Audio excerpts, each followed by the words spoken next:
Paolo Avellino, tumatapang na sa harap ng maraming tao, Kim Chiu, hindi na nakapalag. Mainit ang usapan ngayon sa social media matapos muling magpakita ng tapang si Paolo Avellino sa harap ng maraming tao pagdating kay Kim Chiu. Sa kabila ng matagal na espekulasyon tungkol sa tunay na estado ng kanilang relasyon, tila mas palaban at direkta na ngayon si Paolo sa kanyang nararamdaman, at si Kim Chiu. Mukhang hindi na siya nakapalag. Paolo Avellino, diretsahang inamin ang nararamdaman. Sa isang recent event, hindi na nagdalawang isip si Paolo na ipakita kung gaano kahalaga sa kanya si Kim.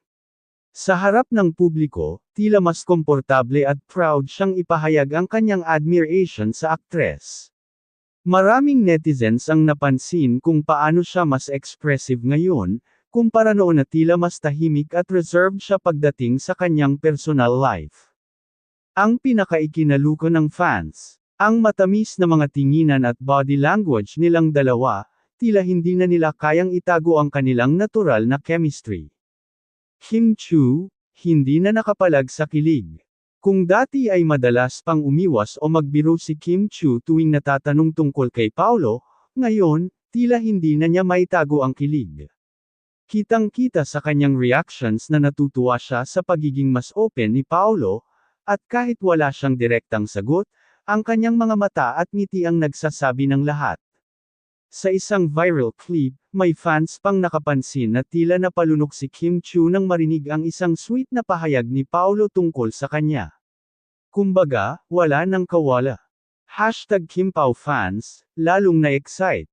Trending na naman ang #KimPau sa social media, at maraming netizens ang todo suporta sa kanila. Paolo, yan na yun. Huwag ka na umatras. Kim, wala ka nang kawala. Bagay na bagay talaga kayo. Ang tagal naming hinintay ito. Sana may next level na. Maraming fans ang umaasang ito na ang simula ng isang mas malinaw na relasyon sa pagitan ng dalawa. Totoo na ba? O pampikilig lang? Habang wala pang opisyal na kumpirmasyon, ang body language, pahayag, at actions ni Paolo at Kim ay nagsasalita na ng mas malakas kaysa sa salita. Mukhang hindi lang basta kaibigan ang turingan nila sa isa't isa, pero ang tanong, kailan nila aaminin? Ano sa tingin mo? Totoo na ba ang Paolo-Kim love story, o masyado lang tayong kinikilig? I-share ang iyong opinyon sa comments.